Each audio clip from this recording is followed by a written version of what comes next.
Hey folks, this is Anthony from FLX Adventures. It is April 16th, and I just got back from fishing Lake Ontario for browns and kings, and just going to give a quick report.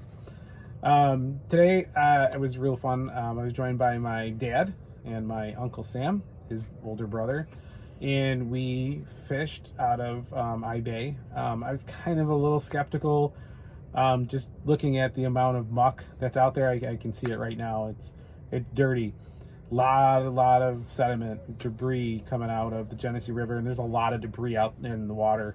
I'm pretty sure we saw an entire tree floating out about 30-40 foot of water right out in front of the Rondequoit Pier. So be careful out there.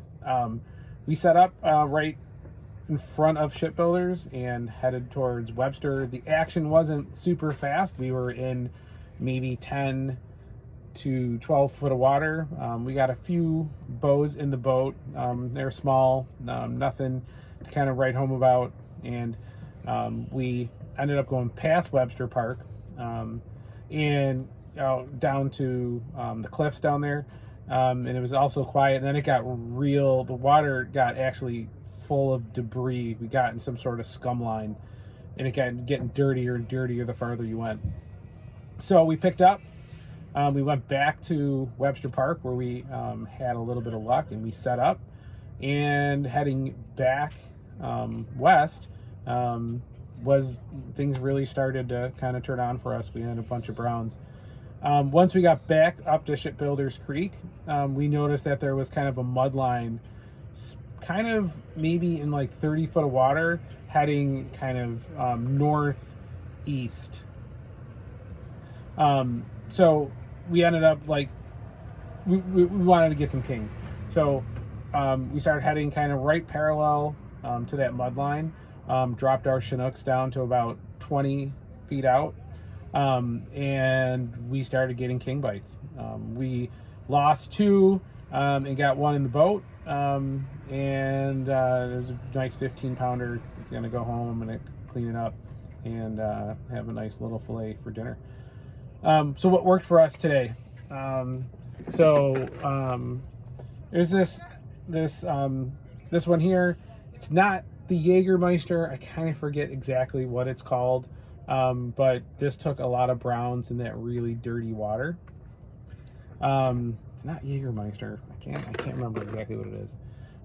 This one here, UV Man, took a lot of fish on the Chinook diver, and it took 3 king hits, got one in the boat. I lost 3 of them. I'm not sure. So I just bought this yesterday based on a report from Class A Sport Fishing that I read, and went to Mitchell's, and they had one, and I picked it up, and it did not disappoint. This was the last one he had. Sorry, guys. Go ask him for more. So this did really good for us, and he brought that king. Also on the Chinook diver, was one of my favorites. UV, can't afford it, did great all day for us. Bringing brown after brown, you can see kind of how chewed up that is. Also this NBK on a half core took a couple browns for us. So this is kind of a NBK with a green instead of just being silver. It's a little yellow on the side. This was great. And then sticks didn't do great for us, but we did get maybe 5 fish on the sticks. So we have, oh boy, they're all tangled. Hold on. So really the Smithwick Custom, there we are. The Smithwick Customs really floaters did probably the most damage for us. And if you look at the colors, right, the citric shad, this is kind of like a UV, it's kind of a can't afford it color, and this is kind of a yellow ice color.